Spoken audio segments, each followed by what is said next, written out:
Gênesis capítulo de número 35.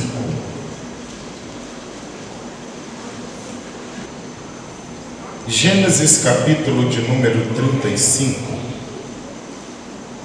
versículos de número 16 a 18, está escrito: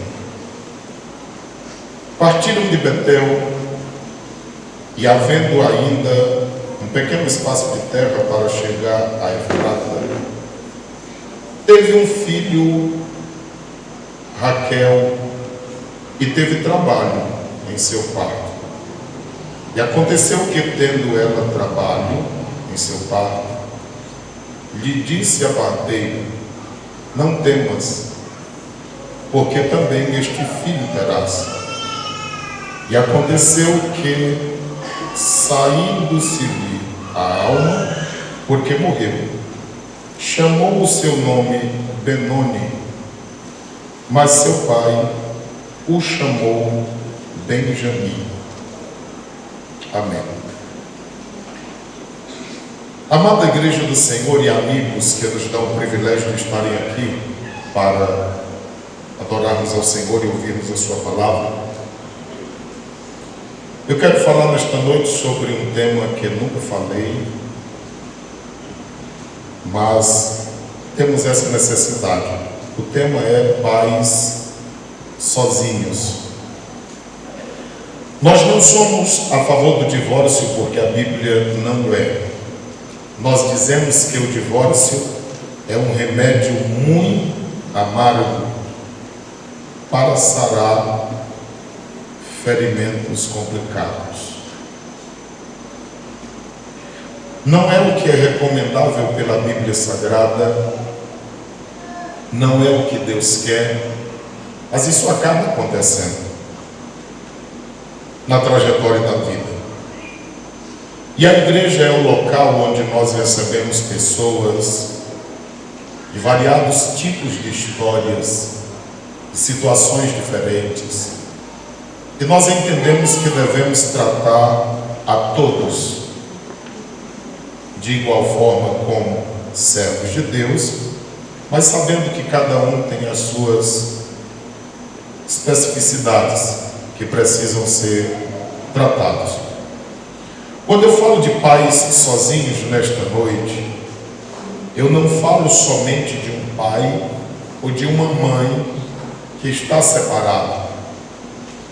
Eu falo de casais que eram para estar juntos, porque são casados e convivem no mesmo lar, mas mesmo assim, às vezes, o marido está lutando sozinho, e outras vezes, que isto é na maioria, a mulher está como que lutando só.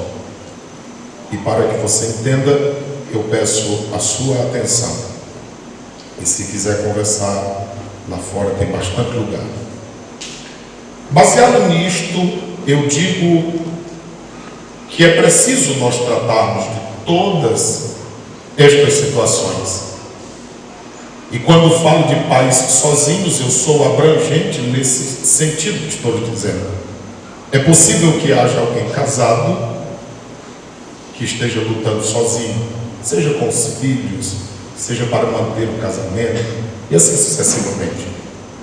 Mas também há aqueles que verdadeiramente chegaram ao divórcio, separaram-se,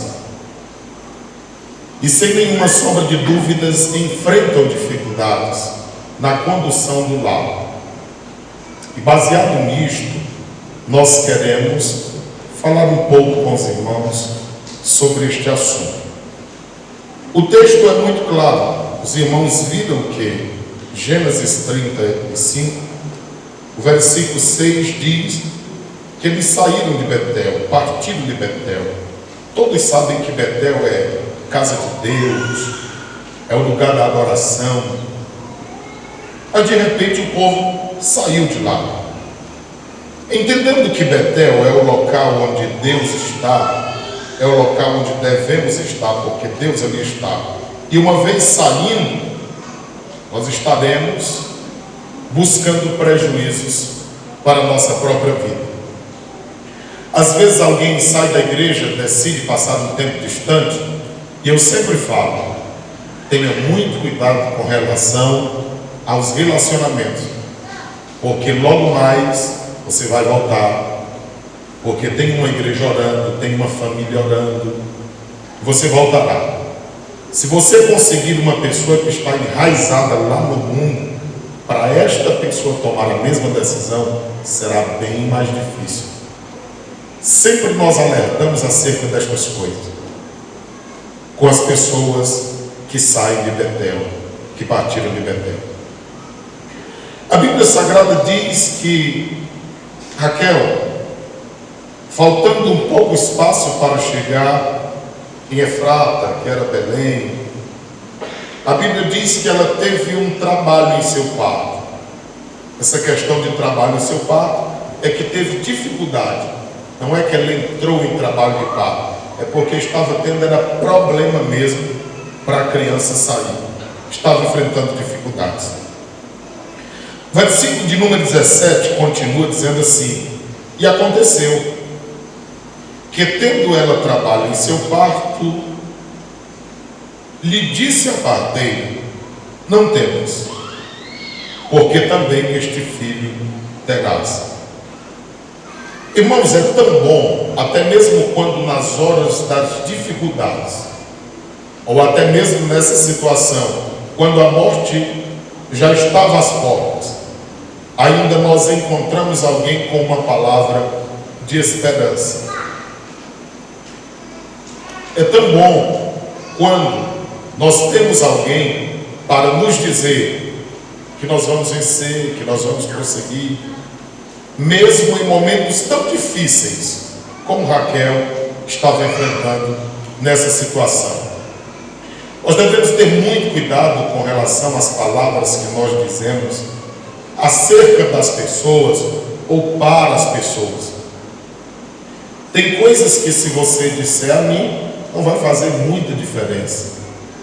Hoje em dia, de tanto a gente ouvir coisas, às vezes a gente consegue separar o que a gente pode receber, guardar ou não. Porém, muitas pessoas ainda não sabem. E como nós já pregamos aqui, Provérbios 18, 21 diz que o poder de matar e de dar vida está tudo na língua. Dependendo do que você fala, você dá vida a alguém. Dependendo do que você fala, você pode acabar com alguém facilmente. Então nós devemos ter muito cuidado com aquilo que nós dizemos. O versículo de número 18 diz assim: e aconteceu que, saindo-se-lhe a alma, porque morreu, ela já estava se acabando, como nós diríamos, a vida estava saindo, ali estava o corpo, mas o espírito e a alma estavam saindo. E a Bíblia diz: ela chamou o nome do menino Benoni. Que Benoni, todos sabem que quer dizer filho da minha dor. Quantas pessoas às vezes trazem um histórico na sua vida por causa do que um amigo falou, uma amiga, a mãe, sei lá, um parente. E há pessoas que conseguem internalizar sentimentos ruins, coisas ruins, e de uma certa forma até atrair mesmo. Porque Provérbios 18, 14 diz que se o espírito estiver animado, nada o derribará. Mas se nós nos desanimarmos, qualquer enfermidade terá força sobre nós. 24:10 do Provérbios diz: se te mostrares frouxo, no dia da angústia, a tua força será pequena. Então é comprovado biblicamente que nós podemos enfrentar dificuldades maiores dependendo de como está o nosso espírito, o nosso interior, a nossa mente. Então são coisas que nós devemos ter muito cuidado. A mãe está dizendo, mesmo na sua morte, que o filho era um filho que havia lhe gerado dores, o filho da dor. E quantas não são as pessoas que às vezes por causa de decisões erradas ou por alguma coisa que aconteceu na vida não trazem consigo esse peso. Mas o texto segue, o versículo 18 diz assim: mas, e eu sempre digo à igreja, eu amo esses mas da Bíblia, não o mais, mas o mas, sem o i, porque geralmente ele vem como um contraste do que foi dito anteriormente. E aí diz-nos a palavra: mas o seu pai o chamou Benjamim, que Benjamim todos sabem o que quer dizer: filho da minha mão direita, filho da minha força, filho da minha destra. Quando eu aplico esse versículo, eu digo que para nós que servimos a Deus, não importa o que dizem as pessoas, o que determina o que acontecerá na nossa vida é o que diz o nosso Pai Celestial. Se nós acreditarmos em Deus e na sua palavra, em tudo quanto Ele disser acerca de nós e da nossa vida, são essas coisas que acontecerão. Se a mãe estava dizendo que o nome do menino seria filho da minha dor, ou seja, todas as vezes que alguém olhasse para ele, lembraria que ele havia gerado dores, gerado morte. Quando ele lembrasse do pai, ele lembraria que o pai disse que ele seria o filho da força, o filho da mão direita, o filho da destra. Logo, o que determina o que somos não é o que dizem as pessoas, mas o que diz o nosso Pai Celestial. Como ser pais sozinhos? Aí nós precisamos do apoio de Salmos de número 32 e o versículo 8, que diz: instruíste-ei. O Senhor quer nos ensinar. Ensinar-te-ei. Ele nos dará a instrução e o ensino. O caminho, porque com Deus não há vários. É João 14,6. Eu sou o caminho, a verdade e a vida. Ninguém vem ao Pai senão por mim. É o Senhor que vai ensinar, instruir o caminho que deves. O problema que nós enfrentamos hoje é que nós queremos andar o caminho que nós achamos, pensamos, entendemos ser o caminho bom. Mas o que Deus nos quer ensinar é o caminho que devemos, é o caminho que nós precisamos, é o caminho que mesmo que nós não queiramos, mas é o caminho certo. Porque hoje as pessoas querem algo que dê certo, mesmo que façam errado. Mas Deus não tem bênção para quem faz a coisa certa do modo errado. Deus tem bênçãos para quem faz a coisa certa, da forma certa, segundo o que Deus ensina. Embora que lhe custe caro, embora que lhe seja mais difícil, embora que lhe seja mais complicado, mas é o que Deus quer que nós façamos. Então o texto diz o caminho que deve seguir, e guiar-te-ei. O bom de Deus é que Deus instrui, ensina, mostra o caminho, mas Ele não nos abandona. A Bíblia diz que Ele nos guia com os seus olhos. E todos já leram no Apocalipse. A Bíblia diz em Apocalipse 1,13 que os olhos dele é como chamas de fogo. Por mais escuros que sejam os caminhos que nós teremos de trilhar, se nós deixarmos Deus nos guiar com os seus olhos, nós lembraremos de Salmo 119, 105. Lâmpada para os meus pés é a tua palavra e luz para o meu caminho. E a palavra de Deus é Jesus Cristo de Nazaré. Ele nos guiará no caminho certo. Pais sozinhos. Primeiro ponto da mensagem: cuidado com a permissividade. Provérbios capítulo de número 29. Cuidado com a permissividade. Por que, Silvio? Quando o pai ou a mãe, infelizmente, não consegue conviver com o seu cônjuge, ou mesmo quando convive com o cônjuge, e seja ele ou ela uma pessoa muito difícil,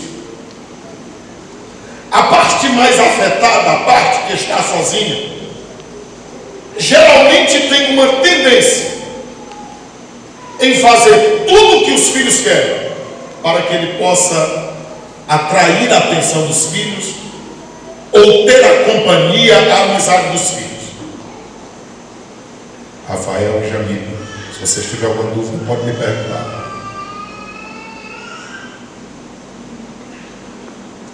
Quando nós olhamos para isso, eles têm um desejo de atrair a atenção, fazendo tudo o que os filhos querem. Isso é perigosíssimo. É aí onde entra a permissividade. Porque no afã de ter os filhos, pronto, se não conseguiu conviver com ela, se não conseguiu conviver com ele, então vou ver se ganho pelo menos filhos. Aí começa a querer fazer tudo que menino quer. Às vezes os dois vivem juntos, o casal vive junto, sim, mas aí de repente a mãe quer corrigir e o pai diz: deixa de besteira, não faça isso. Já falamos sobre isso em outros momentos, que o casal deve estar de acordo. Mesmo que um erre, mas deve ser chamado em particular e dizer: filho, tu errou nisso, filha, tu errou naquilo, vamos educar nossos filhos da forma certa, mas em particular. Porque se existe um atrito entre o casal na frente dos filhos, eles começam a perceber e saber quem apoia, seja os seus erros ou suas virtudes. E as crianças começam a fazer jogo desse negócio. Então há uma necessidade de nós sermos inteligentes e sábios. Porque o adversário, ele quer destruir o nosso lar, seja como for. E nós já falamos disso muitas vezes. Então a permissividade acaba entrando lá. Por quê? Não, eu quero que os filhos gostem mais de mim. Então, pai pode fazer? Pode. Pai pode fazer tudo. Mas aí você pensa que atrai a atenção dos filhos, mas os perde para o mundo, para o diabo, para as drogas, para a prostituição. E isso é um problema muito sério, por causa da permissividade. Às vezes o casal não está bem e de repente o pai, mesmo todo errado, mas ele quer levar a coisa séria. Aí a mãe chega e confronta-o dizendo: quem é você para fazer isso? Mãe, não importa quem é ele é o pai. Não importa o que ele está fazendo, ele é o pai.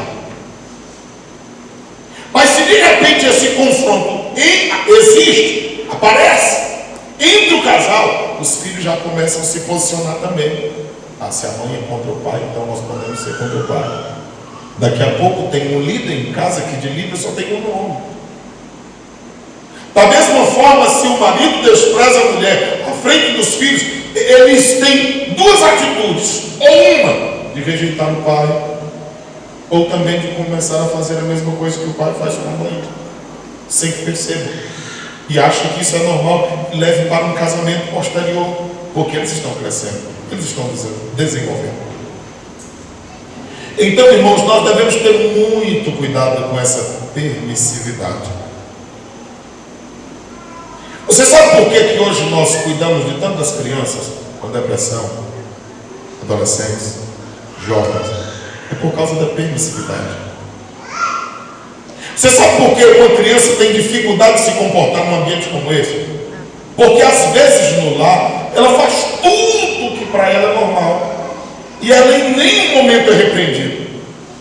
Já falamos sobre isso aqui. Primeiro livro dos Reis, capítulo 1, versículo 6. A Bíblia diz que Adonias levantou-se contra o pai dele para tomar o reino. Por quê? Porque ele nunca foi repreendido nenhuma vez sequer. Aí o que acontece? Se o filho faz tudo no lar, quando quando ele chega em um ambiente social, mesmo que o pai ou a mãe queira colocar limites, não consegue.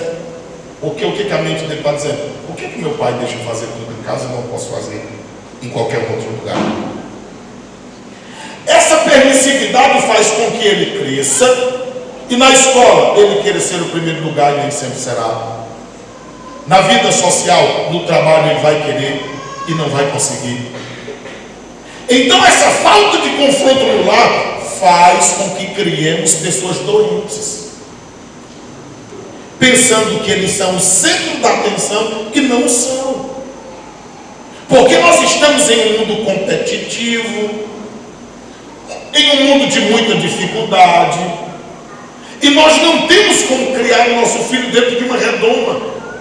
Quem não conheceu o Nelson Ned, um cantor que se destacou no mundo secular e depois tornou-se crente, já veio a óbito? Ele era um homem de uma estatura muito pequena, e a sua biografia conta que a mãe dele, quando o criava, as pessoas perguntavam: você vai fazer isso com ele? Você vai criar isso para ele?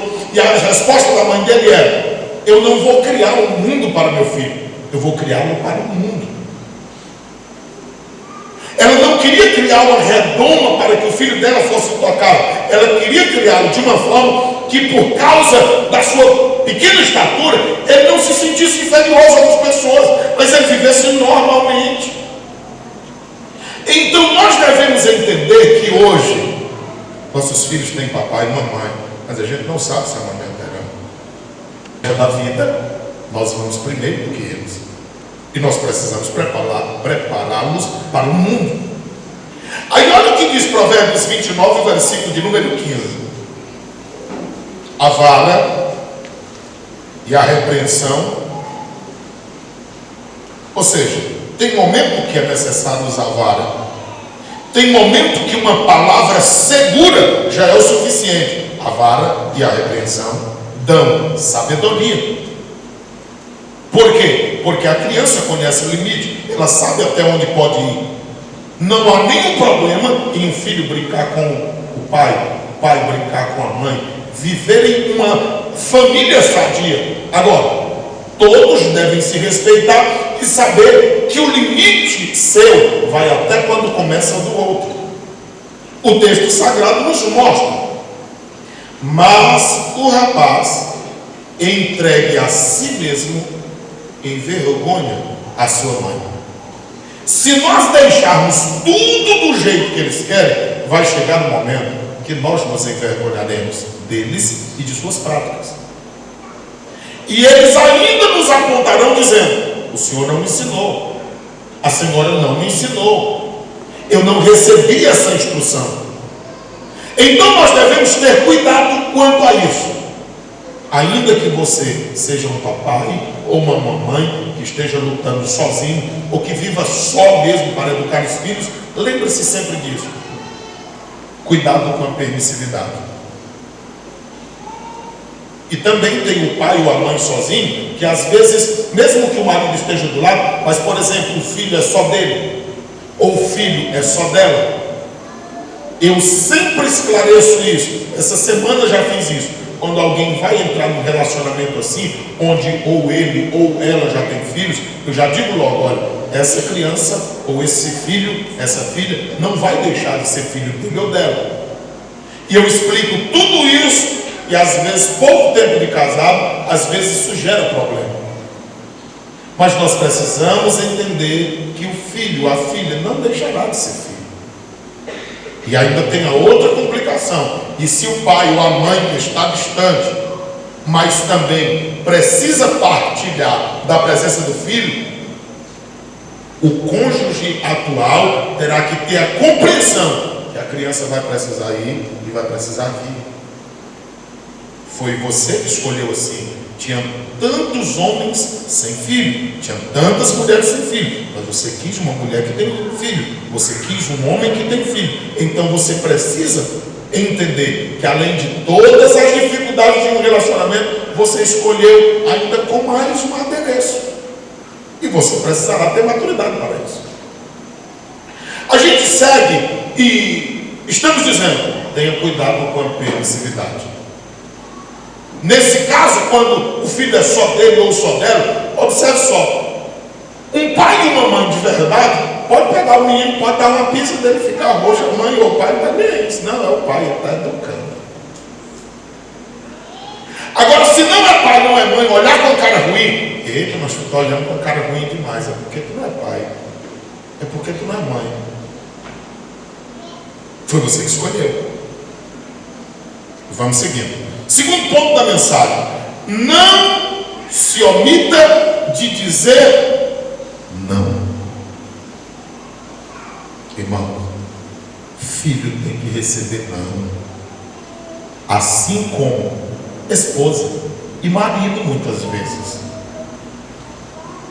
Você sabia que há mulheres desinteressando pelo marido porque ele é um trouxa? Porque na ideia da mulher, ela casa com um homem que é o pai dela, o amigo dela, o confidente dela, o irmão dela, o conselheiro dela, o marido dela, o macho dela. A mulher casa com um homem que decida e defina coisas, para que ela se sinta segura. Ela tem um homem. É verdade que em algum momento, quando ele mostrar os seus posicionamentos, ela pode dizer até assim: pode estar chato. Só que a natureza dela, ela sente prazer nisso. Não, mas eu casei foi com um homem, ele manda em mim. Porque a Bíblia diz: o teu desejo será para o teu marido e ele te dominará. É natureza de mulher isso. Eu já acompanhei algumas pessoas que dizem que precisam separar. Mas por que você vai separar? Ele é uma pessoa tão boa. Aí disse: é por isso, a bondade dele que está me desinteressando. O cara faz tudo que eu quero. Baseado nisso, eu entendo que há momentos que ele precisa dizer: não, filho, vai ser dessa forma, desse jeito, dessa forma. O ego dela vai ficar cheio, porque ela sabe que tem uma pessoa que define. Há mulheres que às vezes mudam até as suas vestimentas para chamar a atenção dele, para ver se ele está observando. Ele diz: opa, essa roupa está transparente, você não vai sair com essa roupa. Aí ela fica cheia de vida. Eita, ele está me olhando.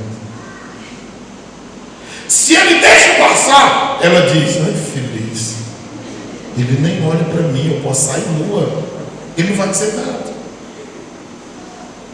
É assim. Então o homem precisa observar. Você já disse para sua esposa hoje que ela é linda? Se ela não é azar seu, você teve a oportunidade de escolher o mundo.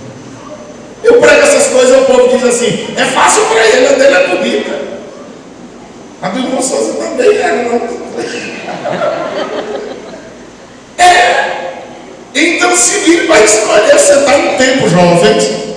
Está em tempo. Então você precisa. Não, mas eu elogiei ele. Eu falei isso para um casal. Ele disse assim: Silvio, eu já elogiei a minha, está com 36 anos, ela sabe que está valendo até hoje. Irmão do céu, uma mulher daquela precisa ter uma compreensão terrível. Do caso contrário, ela terá dificuldades. Porque a mulher é assim, ela quer ouvir. Mas eu estou falando de pais sozinhos. Mas eu preciso falar disso. Você precisa dizer não ao filho. Mateus 5,37, Tiago 5,12. A palavra do crente é assim: sim, não, não. Eu comecei a ensinar para Isabel desde cedo. Eu dizia assim: filho, olha, seus pais são lisos, minha filha. Não peça dinheiro e nem nada no meio do povo, não, pelo amor de Deus. E como é que eu faço, pai? Você chega no ouvido e pergunta: dá para comprar?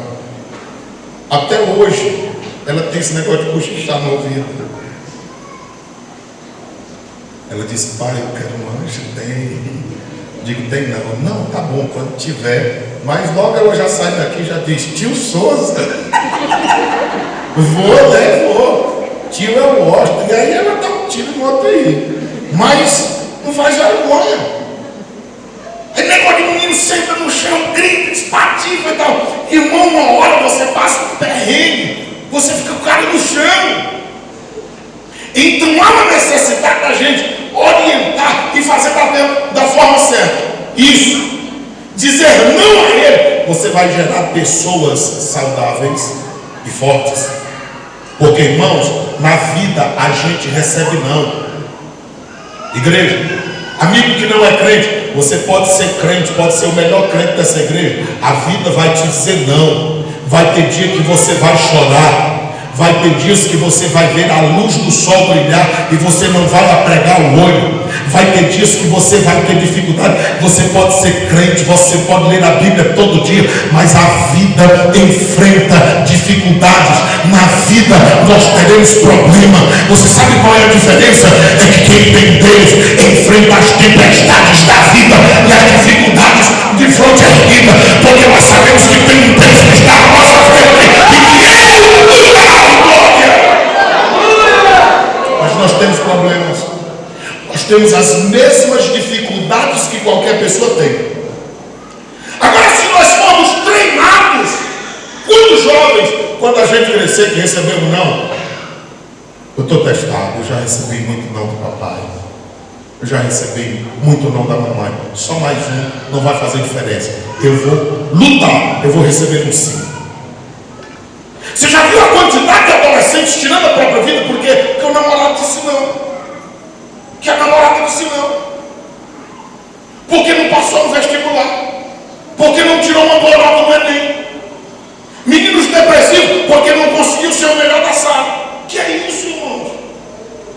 É verdade que nós devemos lutar, não com uma prepotência para ser melhor, mas para sempre nós fazer o que é melhor, usarmos todas as nossas forças, porque nós somos povo de Deus. E povo de Deus tem que ser diferenciado. Olha, enquanto lá no mundo alguém que estuda para o vestibular está numa noitada, está bebendo, está brincando, no final de semana o crente precisa estar estudando. Logo, a nota dele, sem sombra de dúvida, vai ser melhor. Nós temos inúmeros privilégios. Nós temos a nosso favor a palavra de Deus, o Espírito Santo de Deus, a graça de Deus. Há uma porção de coisas que nos favorece. Agora, nós devemos ter cuidado com essas coisas. Primeiro, cuidado com a permissividade. Segundo, não se omita de dizer não. Não é o seu não que vai distanciar o filho de você. Pelo contrário, os filhos só amam quem eles respeitam. Se você perder o respeito pelos seus filhos, eles não lhe amarão. Agora, se você se impor, você fizer a coisa certa, da forma certa, vai lhe amar. Vai lhe amar, eu lhe garanto. Por quê? Porque ele respeita. E ele passa a admirar por causa do respeito que ele já tem por você. E é natural que ele passe a lhe amar. Terceiro, não busque a aprovação dos filhos. Está praticamente dentro da permissividade. Porque às vezes não são os filhos mais que são provados para ser aprovados, mas sim os pais. Aí eu quero que meu filho ache que eu sou bom. Aí eu quero que minha filha ache que eu sou bom. Pelo amor de Deus. Você já viu o pai querer corrigir o filho, a mãe querer corrigir o filho, e depois, filho, desculpa que o pai te corrigiu? Não, irmão. É o filho que tem que entender que está errado. É ele que tem que vir e se colocar no lugar de filho. E pai permanecer onde está, e mãe permanecer onde está, porque são representantes de Deus no lar. Agora olha isso, você é representante de Deus no lar. Como é que os seus filhos veem Deus? Através da sua vida. Eu sou representante de Deus no lar? Sou. Agora, com isso vem uma grande responsabilidade, porque dependendo de como eu for, o meu filho pode ter um nojo por Deus, ou pode ter Deus como alguém amável. Olhando para isso, o que você pode pensar nisso? Olha a letra A desse terceiro ponto. Você pode gerar insegurança. O que é insegurança? Para os nossos filhos, olha aí, é falta de referência. Se os nossos filhos não tiverem segurança com a nossa paternidade, com a maternidade, eles se sentirão inseguros. Se os nossos filhos não tiverem essa segurança em nós, eles se sentirão sem firmeza. A firmeza que eles precisarão para definir a sua vida. Se os nossos filhos não sentirem segurança em nós, eles se sentirão sem limites. Agora imagine um ser humano sem referência, sem firmeza e sem limite. Aonde é que ele vai parar? Você já leu a lista de Romanos capítulo 1, versículos 22 a 32. Ali está uma geração, um povo sem limite. Letra B. Filhos tirarão vantagem. Se você procurar ser um pai e uma mãe que esteja sempre aprovado pelos filhos, eles vão procurar tirar vantagem disso. E daqui a pouco ninguém vai saber mais da sua casa. Quem é pai, quem é mãe, quem é filho, quem é cachorro. Porque vai virar uma bagunça só. Então deve haver esses limites. Quarto ponto da mensagem: cuidado com a repressão.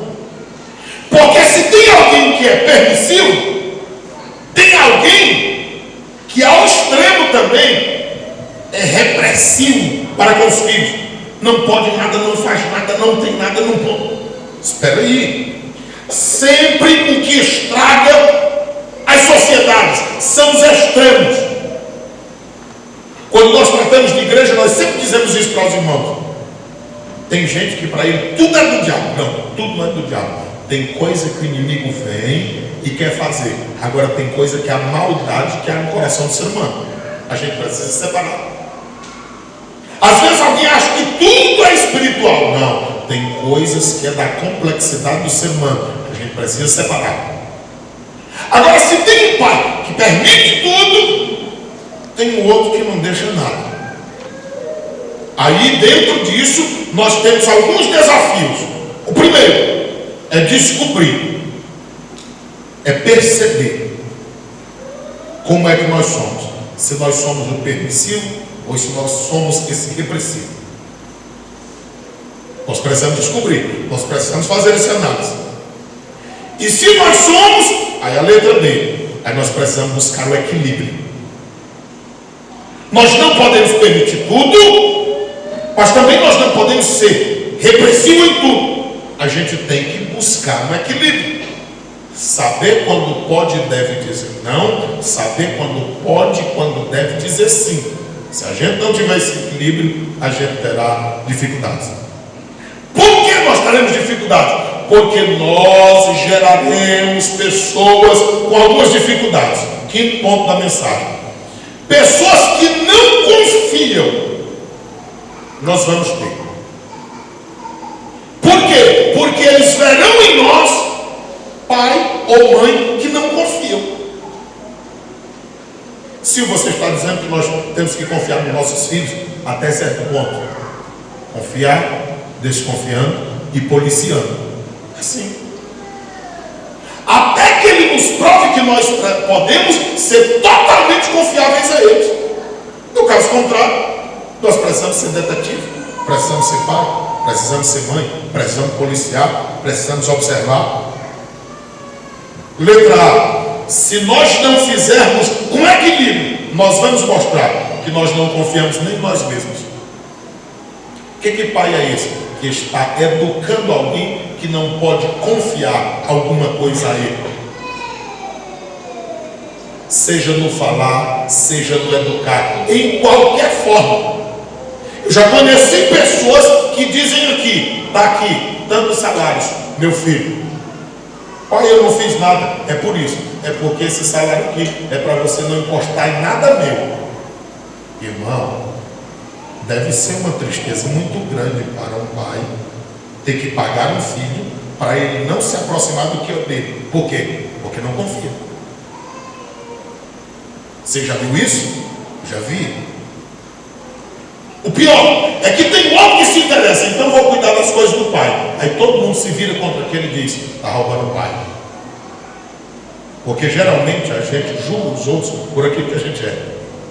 Se uma pessoa não tem maldade no coração, ele acha que ninguém tem. Aí é onde a pessoa falha, porque as pessoas são maldosas.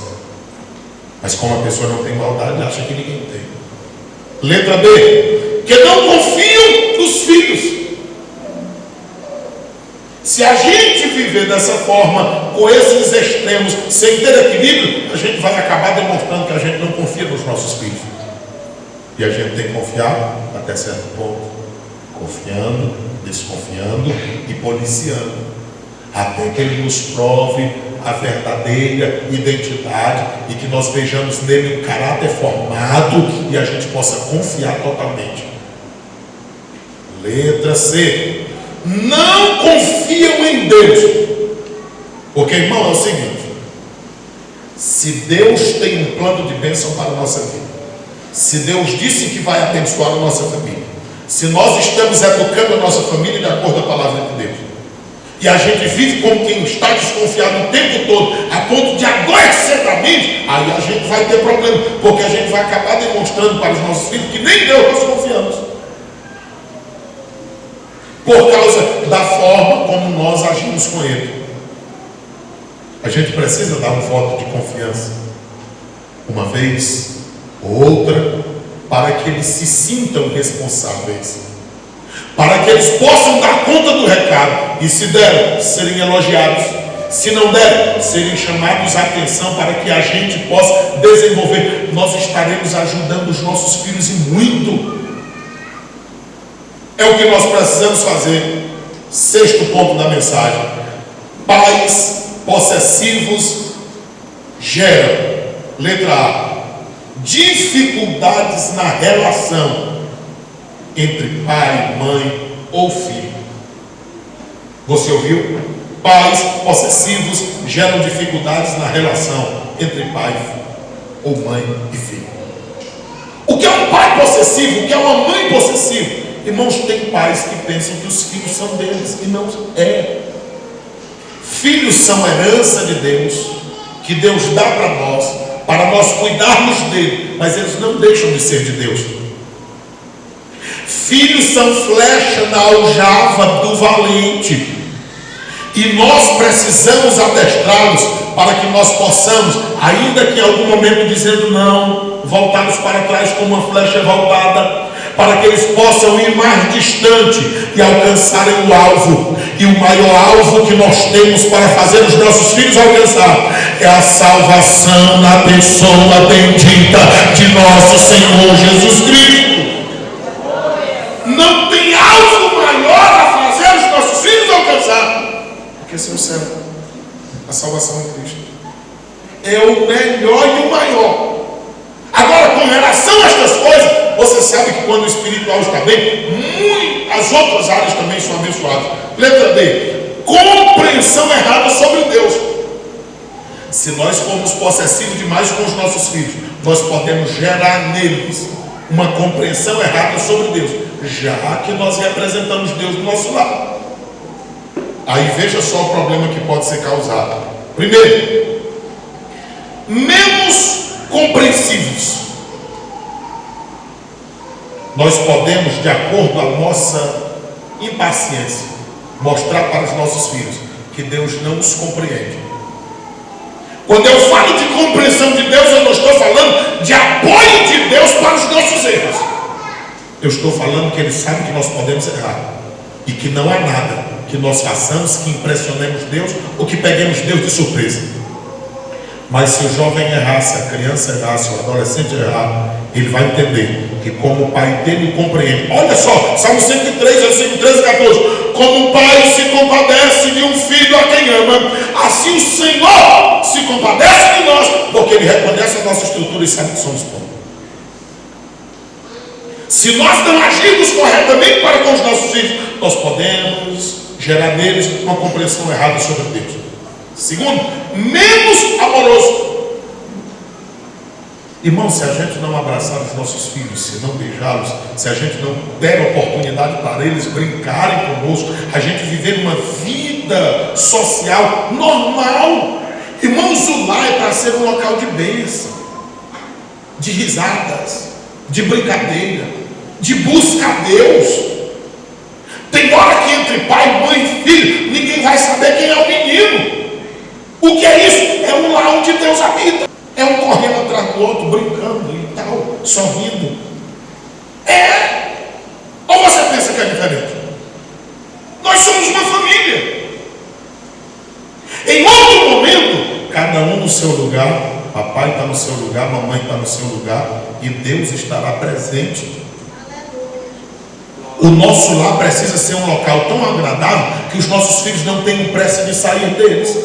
Você sabia que tem muito casamento errado hoje? E quando a gente olha e diz assim, por que você casou errado? Ah, pastor, o inferno que a casa do pai era, eles queriam sair. E eles deram um tiro no escuro e ficou a situação pior do que a casa dos pais. Mas eles precisavam sair de lá. Nós não precisamos ter um lar desse jeito, se nós temos a instrução da palavra, nós temos o ensino da palavra, e Deus está dizendo que nos guiará com seus olhos.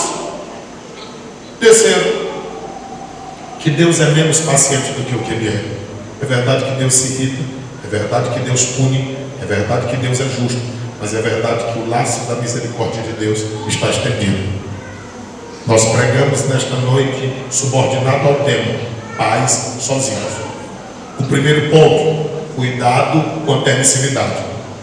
O segundo ponto, não se omita de dizer não. O terceiro ponto, não busque a aprovação dos filhos. Letra A, porque isso gera insegurança. E insegurança gera falta de firmeza, falta de referência e falta de limites. Letra B, filhos tirarão vantagem dessa situação. Quarto ponto, cuidado com a repressão. Aí nisso nós encontramos alguns desafios. Letra A, e perceber, nós precisamos perceber as nossas falhas.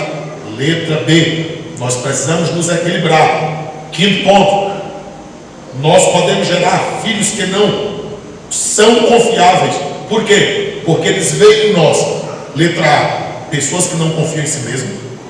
Letra B, pessoas que não confiam nos próprios filhos. Letra C, pessoas que não confiam nem em Deus. Sexto ponto, pais possessivos geram filhos. Letra A, com dificuldades na relação, seja entre pai ou mãe e filhos. Letra B, compreensão errada sobre Deus.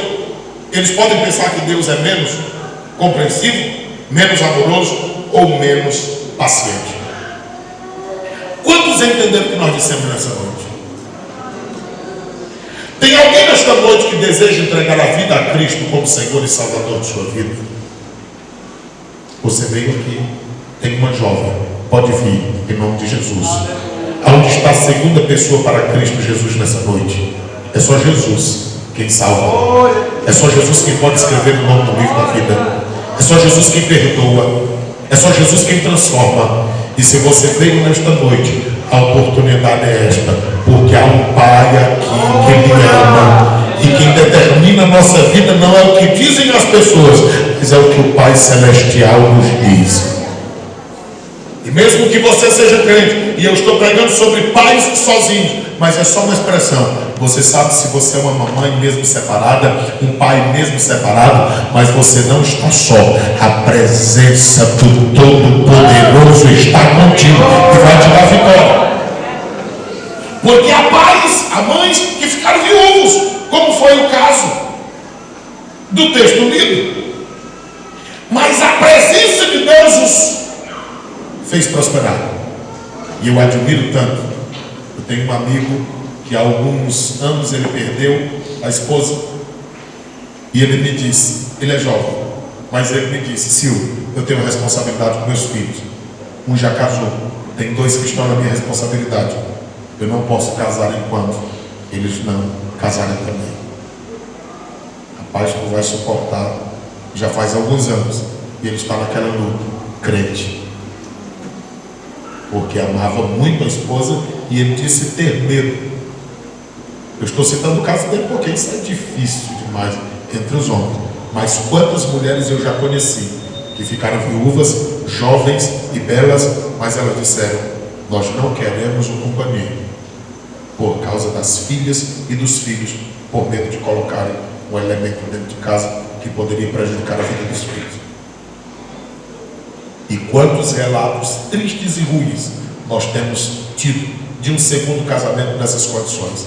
Mas nós sabemos que Deus abençoa aqueles que são seus servos, porque nós começamos dizendo que divórcio é um remédio muito amargo para sarar feridas complexas. Vamos orar por esta jovem. É a primeira vez que você está se entregando a Cristo, você está se reconciliando. Reconciliando? Já foi crente alguma vez? Nunca foi. Você pode se ajoelhar? Nunca foi crente, está sendo a primeira vez. Teu nome é?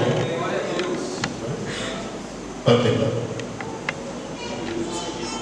Jesus querido, eu me entrego a Ti como Senhor e Salvador. Perdoe meus pecados e escreve meu nome no livro da vida. A Bíblia diz que aqueles que confessarem a Ele como Senhor perante os homens será apresentado diante do Pai. Pai querido, eu te apresento a Pamela, que entrega a sua vida a Ti. É uma jovem ainda, mas ela toma essa sábia decisão de se entregar. Eu quero te pedir, guarda a vida dela, protege de todo mal, livra de toda sorte de males e dá a ela vitória até o final da sua caminhada. Abençoa todos os amigos e amigas que nos visitaram nesta noite, vieram para ouvir a Tua palavra, e eu tenho certeza que mais uma vez o Senhor falou aos corações. Não deixes que nenhuma das pessoas que ouviram a Tua palavra sejam as mesmas, que elas sejam melhores, e que o Teu Espírito Santo conduza de acordo com o Teu querer e a Tua vontade. Quem já é crente nos aperfeiçoa mais. Aqueles que ainda não são crente, Espírito de Jesus Cristo, amigo da igreja, revela a Tua palavra, ilumina as mentes com a Tua palavra, e que este povo saia daqui tomado pela graça do Teu Espírito e da Tua palavra, e que em breve nós tenhamos o privilégio de, assim como oramos por Pamela hoje, possamos orar pelos demais que vieram ouvir a Tua palavra. Toma de conta da vida de todos, leva-nos aos nossos lares em paz, guarda o nosso local de descanso, enquanto o nosso corpo descansa, ministra ao nosso espírito, a nossa alma, a nossa mente, dormindo ou acordado, nós queremos estar ligados com o Senhor. Se o céu se rasgar esta noite e o Senhor vier buscar a Tua igreja, nós queremos subir e se encontrar contigo nas nuvens, e ficará uma decepção, uma tristeza para quem esteve neste culto e perdeu a oportunidade de se entregar a Ti, mas nós subiremos ao Teu encontro e estaremos eternamente com o Senhor. Que a graça do Senhor Jesus, o amor de Deus, o nosso Pai, a comunhão e a consolação do Espírito do Senhor seja conosco não somente hoje, mas sempre. E toda a igreja diz: